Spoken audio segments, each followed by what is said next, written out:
Hey, this is Al McGee with YETicket.com.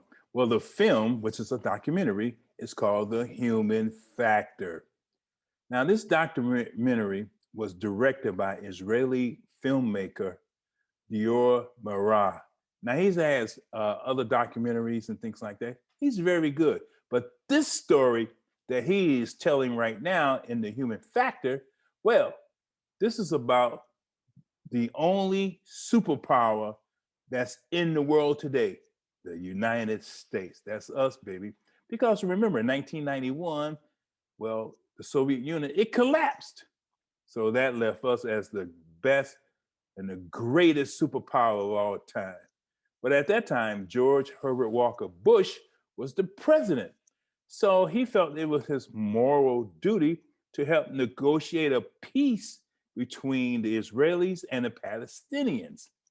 Now, in this documentary, also, you would see many of the people who were involved in these negotiations.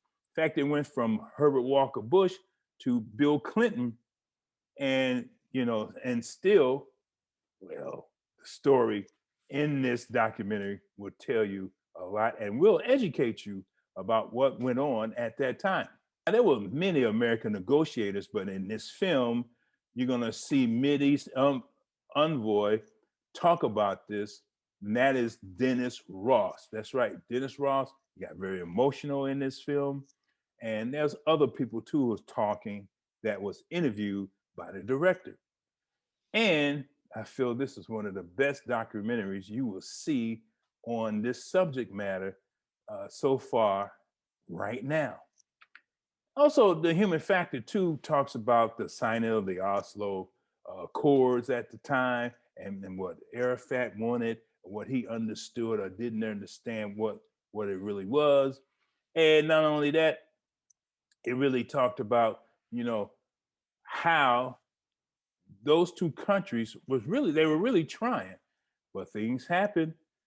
There were bombings, there were assassinations and things like that going on while they were trying to negotiate peace. For example, there was a American where he grew up in America, and then he migrated to Israel to become an Israeli. But during the negotiations, he went and killed some Palestinians on his own. He wasn't part of the army and things like that. That helps to prevent them from really talking more and more at that time.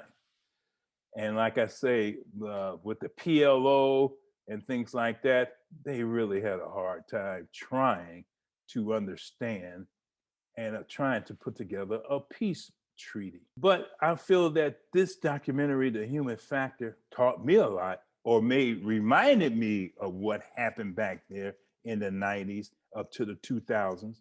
And also, it really educated me on how we, the United States, really wanted them to have peace and also a two-state system there in the Mideast. I just feel that this is one of the best documentaries I've seen, and I feel that the director did a great job with this because you get to see the real people who are involved in the negotiations on all sides, of this peace process. But personally, for myself, I wish they do have peace. I want peace for everyone myself. But watch this documentary, The Human Factor, and see for yourself. Now, this will open up in theaters only, and you got to find a theater in your neighborhood to go see this. And I'm giving this 4 palm trees out of 4 because it's very fascinating. This documentary is one of the best I've seen so far this year. Watch it for yourself, though. I highly recommend it because The Human Factor really talks about what happened and also what we still can achieve. Hey, thanks for watching my review. I'm Al McGee here at YETicket.com. I appreciated that you watched my review of The Human Factor. This is your entertainment ticket, latest and greatest.